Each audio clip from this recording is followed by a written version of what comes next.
We hear a lot about everything as a service, and one of the biggest proponents and the earliest proponents of this has been IT as a service. Where are we in 2017? Has growth stalled?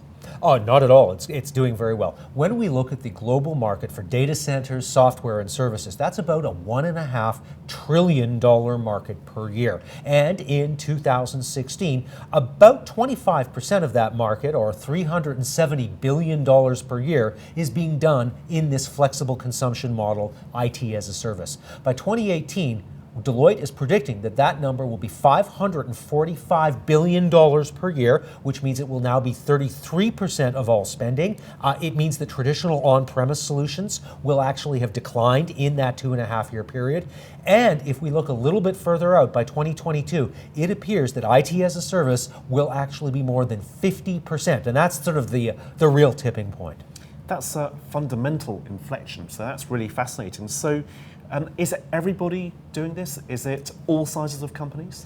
One of the things that's going on is that there are sort of holdouts. When we look at our survey data from 2016 of large enterprise companies around the world, about a third of them are still spending less than 10% on the flexible consumption model of doing it. So there's obviously a significant percentage of people who are slower to move. By 2018, that number drops to under 10%. So convincing the holdouts to join the party is a very big part of it.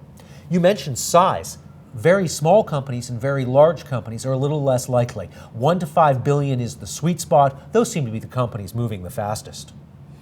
And are there any particular companies or sectors for whom this is absolutely the thing they have to do? It's not going to surprise you. Technology companies, some of the big leaders in this, industrial products as well, healthcare and financial services would probably be the 4 industries that seem to be moving the fastest. And are there any other sectors which could benefit? So are there any other large elements of CapEx which could move as a service? Absolutely. There's a number of models. Jet engines, marine engines, printers, office space. One of the fun ones, locomotives. You don't need to buy a locomotive in the rolling stock. Instead, you simply pay for the number of kilometers that goods have been transported. That's obviously an entirely different way of looking at the transportation industry. So these are fundamental changes to how companies are spending money.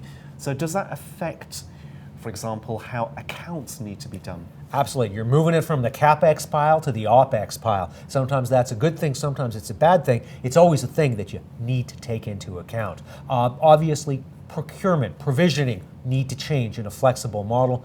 But I think the most interesting challenge is an opportunity. In the whole, behind the whole idea of IT as a service is this notion of flexibility. Can companies position themselves in 2017 to take advantage of this change in business model? Because if you're rightly positioned, you're going to be able to benefit a lot more from this trend.